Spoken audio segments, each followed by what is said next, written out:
নমস্কার বন্ধুরা, welcome back to my channel Champa Rannaghar. আজ আমি আপনাদের সঙ্গে শেয়ার করব বেগুনের একদম নতুন আর ইউনিক রেসিপি। জল ছাড়া বেগুনের রেসিপি তৈরি করে আমি আপনাদের সঙ্গে শেয়ার করব। তাহলে চলুন বন্ধুরা দেখে নিই। জল ছাড়া প্রেশার কুকারে দিয়ে দুর্দান্ত স্বাদের এই বেগুনের রেসিপিটি একবার খেলে আপনারা আর কিছু খেতে চাইবেন না। ভাত বা রুটি পরোটা সব কিছুর সঙ্গে খেতে পারবেন। তাহলে চলুন বন্ধুরা দেখে নিই আমার আজকের রেসিপি।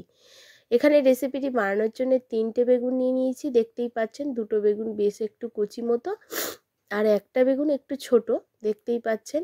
এখন বেগুনগুলোকে বোটাগুলো ছাড়িয়ে একটু কেটে নেব। এটা একটু মোটা, যেহেতু বেগুনটা আছে, ভেতরে পোকা আছে কিনা তার জন্যে কিন্তু এটা মধ্যিখান থেকে একটু কেটে নেব। আর ওই বেগুনগুলো যেহেতু একটু সরু সরু, সেই জন্যে ওই বেগুনগুলোর শুধু বোটাটাকে একটু কেটে নেব। আর দেখুন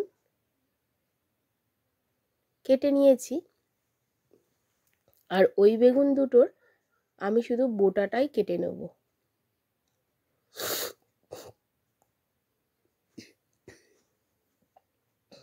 আর এই বেগুনগুলো কিন্তু ওই বেগুনটার থেকে বেশ কচি। এখন চলে যাব প্রেশার কুকার, আর প্রেশার কুকারের মধ্যে বেগুনগুলোকে দিয়ে দেবো। বেগুনগুলোকে কিন্তু আগে থেকে আমি ধুয়ে পরিষ্কার করে রেখেছিলাম। প্লিজ বন্ধুরা প্রথম থেকে শেষ পর্যন্ত ভিডিওটি দেখার অনুরোধ রইল। আর আমার আজকের ভিডিওটি যদি একটুও কোথাও ভালো লেগে থাকে অবশ্যই একটা লাইক করবেন, প্রচুর প্রচুর বন্ধুবান্ধব আত্মীয় স্বজনের সঙ্গে শেয়ার করবেন, আর কমেন্ট করে জানাতে ভুলবেন না আপনি কোথা থেকে আমার ভিডিওটি দেখছেন। আমার এই ছোট্ট চ্যানেলে আপনাদের সাপোর্ট আর সাহায্যের খুবই প্রয়োজন আছে। প্লিজ বন্ধুরা সাপোর্ট করবেন আর পাশে থাকবেন। এখন দিয়ে দিয়েছি 2টো ছোট সাইজের আলু আর একটা বড় সাইজের টমেটো। আপনাদের কাছে যদি একটু বড় আলু থাকে তাহলে কেটে দুভাগ করে দেবেন। আমি এরকম ছোট ছোট 2টো আলু দিলাম। এখন উপর থেকে দিয়ে দেব 1 চামচ মতো সর্ষের তেল। অবশ্যই এই সর্ষের তেলটা এখানে ব্যবহার করবেন, তাহলে কিন্তু কোথাও পুড়ে বা লেগে যাবে না। আর জল ছাড়াই কিন্তু এগুলো বেশ সেদ্ধ হবে। এখন বন্ধুরা একটু ভালো করে শুনবেন। প্রেশার কুকারের ঢাকনাটা দিয়ে দেবো, আর গ্যাসের ফ্লেমটাকে মিডিয়ামে করে রাখবো। রেখে 2টো মাত্র আমি সিটি দিয়ে নেব। ব্যাস, এবারে গ্যাসের ফ্লেমটাকে অফ করে দেবো। আর প্রেশারটা যখন পুরো বেরিয়ে যাবে তারপরেই আমি প্রেশার কুকারটাকে খুলে দেখাচ্ছি। দেখুন কত সুন্দর সেদ্ধ হয়ে গেছে জল ছাড়া। এখন আলু, বেগুন আর টমেটোরকে একটা প্লেটে আমি তুলে নিচ্ছি। বন্ধুরা, আপনাদের সাপোর্ট ছাড়া আমি কিন্তু সামনে এগিয়ে যেতে পারবো না। প্লিজ বন্ধুরা আমাকে সাপোর্ট করবেন আর পাশে থাকবেন। প্লিজ প্লিজ প্রথম থেকে শেষ পর্যন্ত ভিডিওটি দেখবেন। আর আজকের রেসিপিটি হতে চলেছে দুর্দান্ত, আর এর স্বাদ লেগে থাকবে 3 দিন মতো। একবার আপনি খাবেন তো বারবার খেতে চাইবেন। আর এই শীতকালে এখন তো প্রচুর সবজি উঠেছে, বাজার ভরে ভরে সবজি আছে। আপনারা যে কোনো সবজি দিয়ে এইরকমভাবে কিন্তু খেতেও পারেন। আর দেখুন বন্ধুরা, এখানে আলুর খোসাটাকেই আমি শুধু ছাড়িয়ে নিচ্ছি। টমেটো বা বেগুনের খোসাটা আমি ছাড়াচ্ছি না, আপনারা চাইলে ছাড়িয়ে নিতে পারেন। আর বন্ধুরা, কথা বলতে বলতে দেখুন আমার আলুর খোসাগুলো কিন্তু প্রায় ছাড়ানো হয়ে গেছে। এখন একটা ছুরি দিয়ে আলুটাকে একটু কেটে নিচ্ছি। যেহেতু গরম সেজন্য আমি ছুরি দিয়ে একটু কেটে নিচ্ছি, নাহলে হাত দিয়ে কিন্তু ম্যাশ করাই যেত। কত সুন্দর সেদ্ধ হয়েছে দেখতে পাচ্ছেন। টমেটো আর বেগুনটাকেও একটু মধ্যিখান থেকে আমি এরকমভাবে কাট লাগিয়ে নেবো। এবার চলে যাব মূল রান্নার পর্যায়ে। এখন বানিয়ে নেব একটা স্পেশাল মশলা। তার জন্য দিয়ে দিচ্ছি এখানে কিছুটা সাদা তিল।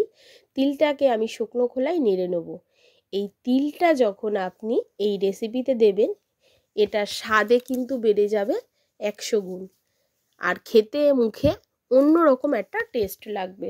এখন তিলটাকে যখন চটপট করে আওয়াজ হবে, আর লো টু মিডিয়াম ফ্লেমে কিন্তু তিলটাকে ভাজতে হবে। আর দেখুন তিলটা কিন্তু প্রায় ভাজা হয়ে গেছে। আমি তিলটাকে অন্য বাটিতে সরিয়ে রাখবো।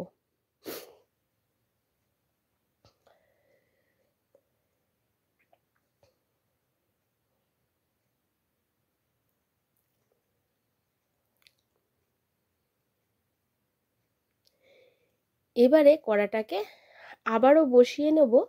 তিলটা ভাজা হয়ে গেলে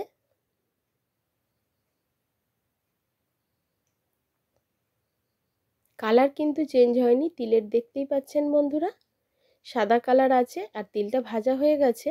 আর এখন কড়াটা আবারও বসিয়ে নিয়েছি, 1 চামচ মাত্র আমি তেল দিয়েছি, সর্ষের তেল। এখন এর মধ্যে দিয়ে দিচ্ছি 1/2 চামচ মতো কালো জিরে, আর দিয়ে দেবো 2টো কাঁচা লঙ্কা। কালো জিরে আর কাঁচা লঙ্কাটাকে তেলের মধ্যে একটু নাড়াচাড়া করে ভেজে ফেলতে হবে। যখন একটা সুন্দর গন্ধ আসবে তখন এর মধ্যে ওই বেগুন, আলু আর টমেটোটাকে দিয়ে দিতে হবে। একটু নাড়াচাড়া করে স্প্যাচুলা দিয়ে খুব ভালো করে বেগুন, আলু, টমেটোটাকে ম্যাশ করে নিতে হবে কড়াইয়ের মধ্যে। আর এই সময় কড়াইয়ের ফ্লেমটা কিন্তু মিডিয়ামে দিয়ে রেখেছি।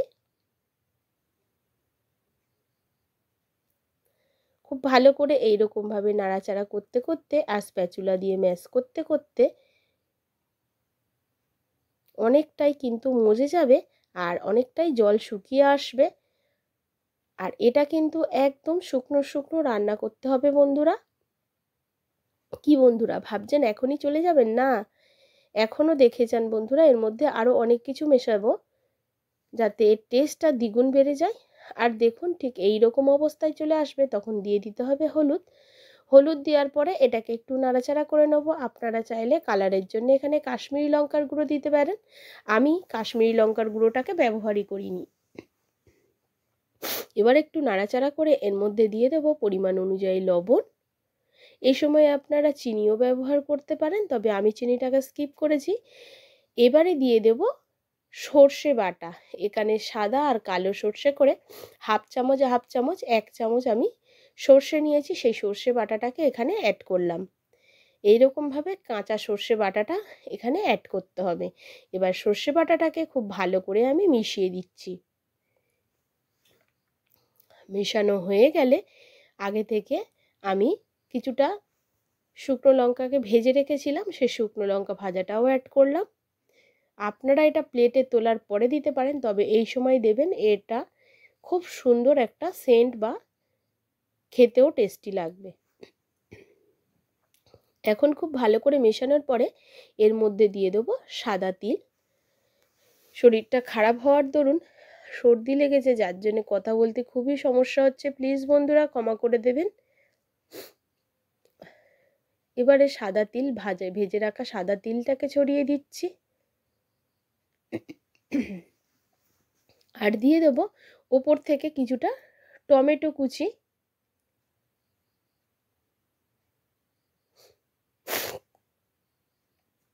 এবারে আবারও ভালো করে একটু নাড়াচাড়া করে নেব।